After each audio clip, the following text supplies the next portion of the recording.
kami dari kelompok 7 akan mempresentasikan tugas akhir dari Kapitas Rekta yang berjudul Perancangan dan Pengembangan Sistem Pengaduan Kerusakan Fasilitas berbasis web dengan dukungan Artificial Intelligence di Fakultas Teknik dan Sains.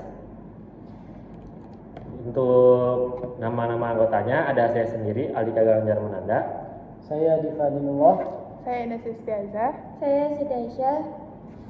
Untuk yang pertama itu ada latar belakang dari kenapa kita ngambil judul ini, karena proses pengaduan kerusakan fasilitas di kampus ini masih dilakukan secara manual, jadi sehingga sering terjadi ketidakteraturan dalam pencatatan data dan berisiko hilang. Selain itu juga tidak adanya sistem terpusat membuat penanganan laporan menjadi kurang efisien.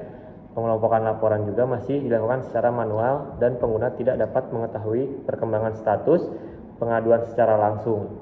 Hal ini menunjukkan bahwa pemanfaatan teknologi khususnya Artificial Intelligence masih belum optimal dalam mendukung sistem pengaduan.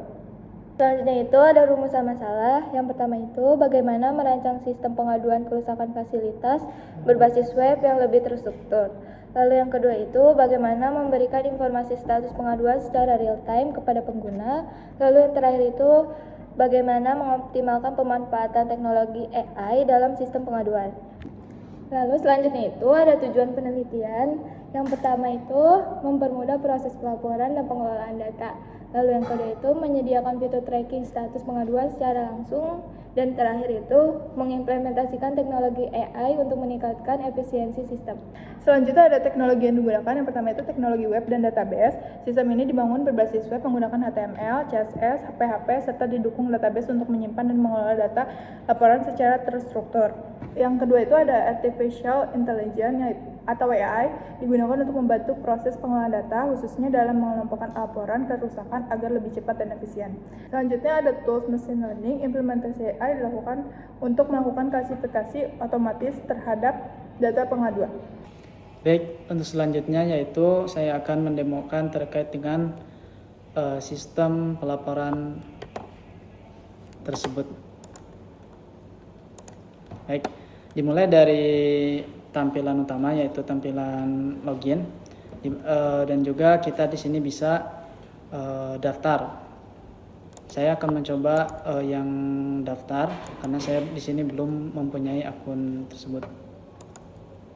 Oke. Di sini saya akan memasukkan MPM saya.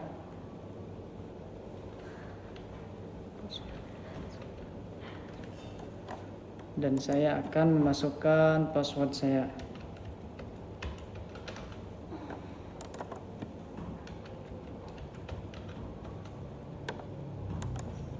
Oke, registrasi berhasil.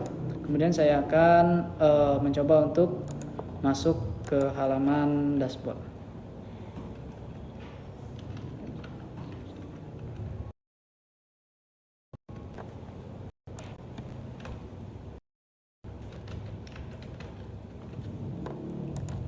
Oke, sini ada 4 fitur yaitu panduan pelaporan, ada isi form, ada tracking laporan, dan juga ada riwayat. Saya akan mencoba untuk ke panduan pelaporan terlebih dahulu. Nah, di sini pada tampilan ini berikut adalah tata cara panduan si user untuk menginput suatu laporan, mulai dari temukan dan identifikasi kerusakannya, terus ambil foto buktinya, isi form pengaduannya, terus kirim, pantau progres, dan juga lihat update dan riwayat. Untuk selanjutnya itu fitur pada isi form laporan. Nah, di sini saya akan mengajukan terkait dengan form pengaduan kerusakan, misalkan nama saya Didin, NPM-nya 231195, emailnya Divinullah, Prodi Teknik Informatika, filenya misalkan AC rusak, lokasinya di AC ruang 205 di ruang kelas, misalkan deskripsinya tidak nyala 2 hari. Oke, di sini saya akan mengirimnya. laporan berhasil dikirim.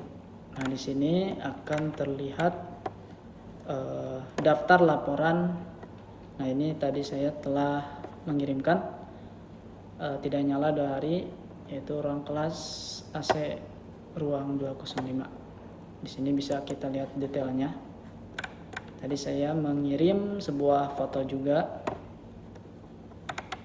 Tingkat penanganannya itu sedang. Oke, kita kembali ke tracking.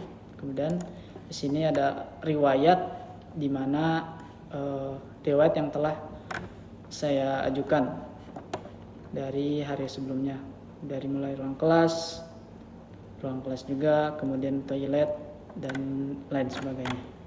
Oke, berikut juga ada fitur pencarian. Di sini bisa kita mencari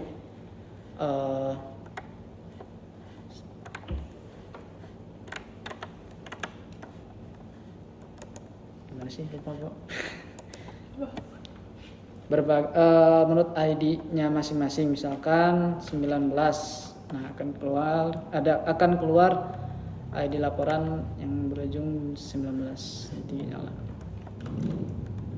Misalkan fasilitasnya toilet. Nih, enggak.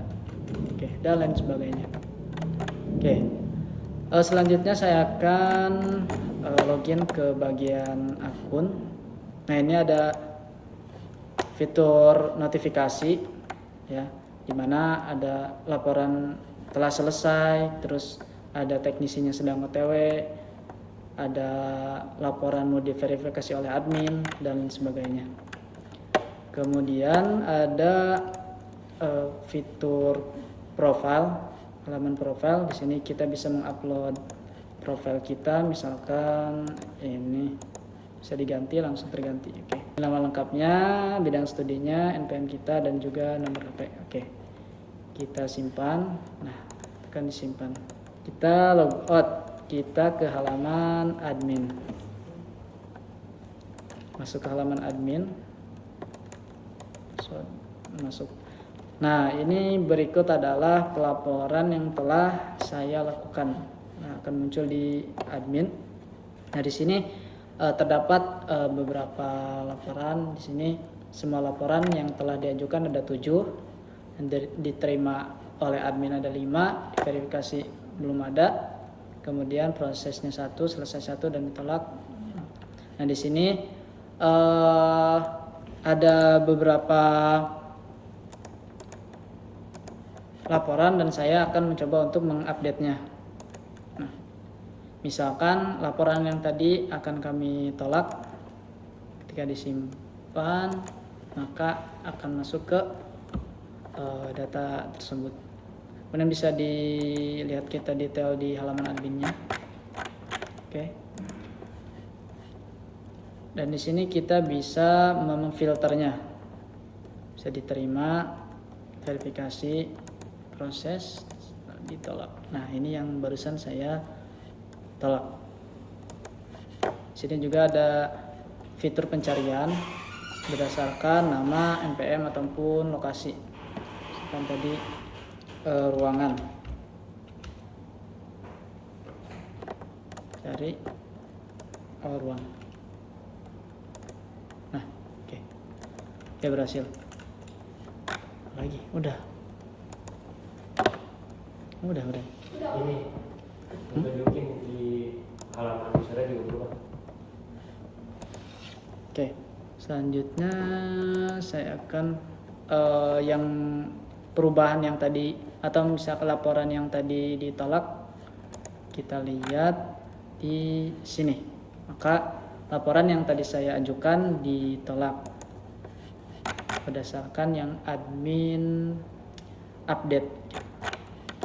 Kesimpulan dari sistem ini, jadi sistem pengaduan kerusakan fasilitas ini berbasis web berhasil dikembangkan dan mampu mempermudah pengguna dalam melakukan pelaporan secara online serta mengelola data secara lebih terstruktur. Penerapan artificial intelligence menggunakan Grok juga membantu dalam proses klasifikasi laporan secara otomatis sehingga meningkatkan efisien dan kecepatan pengelolaan data. Secara keseluruhan, sistem ini dapat menjadi solusi yang efektif dalam meningkatkan kualitas layanan pengelolaan fasilitas kampus serta mendukung penerapan konsep smart kampus melalui pemanfaatan teknologi yang lebih optimal. Mungkin cukup sekian dari kelompok kami yang untuk disampaikannya. Kurang lebihnya mohon maaf. Wassalamualaikum Waalaikumsalam warahmatullahi wabarakatuh.